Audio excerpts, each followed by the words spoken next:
The Philippine Palm Oil Development Council Incorporated was organized by industry stakeholders, growers, millers, nursery operators, and national line agencies. The goal of the council is to support all industry promotion and development efforts. Before the Philippine Palm Oil Development Council, it was mainly only concentrated in Central Cotabato, which it was named Central Cotabato Palm Oil Growers Association. But during the year 2000, when there was a increase in the plantation and a lot of investors were already coming to the Philippines, we had a need to make it into a national level. That's why we Central Cotabato Palm Oil Growers Association formed the Philippine Palm Oil Development Council already, so that it will be representing all regions already and for the national level already. In 1981, Kenram Industries at Sultan Kudarat converted their Rami plantation into oil palm with nucleus plantation area of 1,600 hectares and outgrowers of 3,000 hectares. Meanwhile, Kenram Industrial Development Incorporated remains operational and is currently expanding an additional 30-tonner capacity to accommodate its outgrowership program. At present, there are at least 89,376 hectares of oil palm planted nationwide, 83% in the island of Mindanao and 17% in Visayas. The conservative average production for a hectare of oil palm, based on the Kenram experience, is 18.5 metric tons per year. Existing milling companies mark an 18 to 22% CPO extraction rate.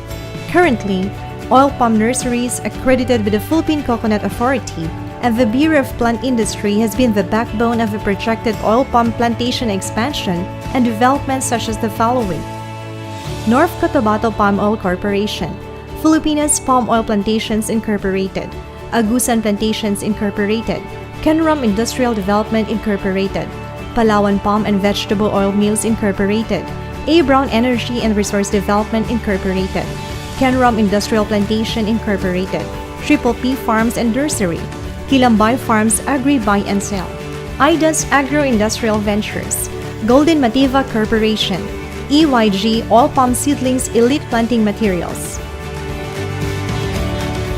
For example, just to show you that we have a project in Datu Paglas again. We just started last 2013, the Barangay Makat. This area was separated by a big river, the Alip River. The JICA team, the Japanese aid, came in and donated like 100 million project road because they saw the economic value on the project, that how it can change the community, and they saw how we risk, the risk that we took in just touching lives of the people there.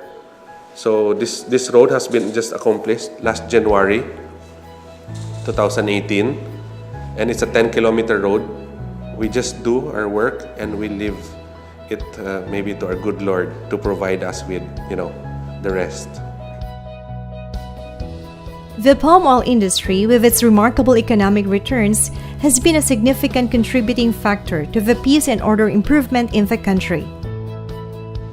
Oil palm is a crop that does not damage the environment and does not promote the climate change if it is used or planted properly. And this we have to consider the Philippine perspective, wherein oil palm is planted in grass and brushlands and do not replace the forest lands as in Indonesia and Malaysia.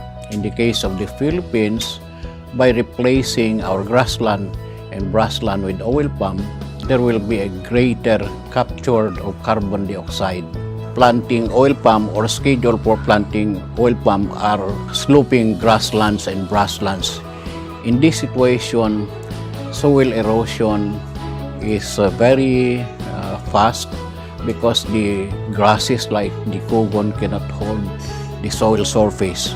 Planting this to oil palm would bind the surface soil in such a way that it will reduce soil erosion and therefore would retain soil fertility for a long time. Water consumption of oil palm is actually smaller compared to these crops. Besides, it has been studied that much of the water being taken by oil palm comes from the surface, and it does not reach the water aquifer being stored for future use.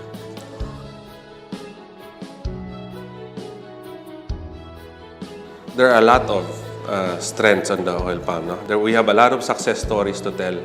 You can see these people that just even with five hectares, you can see them how the lives of these people could improve. They can buy their motorcycles, no? They can put their kids to school. No? We can even compare that. Our model we show is that with 2 to 3 hectares, an oil palm farmer can compete almost the same as a public school teacher. The Palm Oil Development Council is committed to palm oil development as a strategic option that would create a social and economic environment to attain sustainable peace in the country and push palm oil as a primary industry in the Philippines by creating opportunities in enhancing industry growth by recognizing the vital aspects of the interest of small farmers, judicious preservation of the remaining natural resources, and conservation and improvement of the biodiversity of project areas.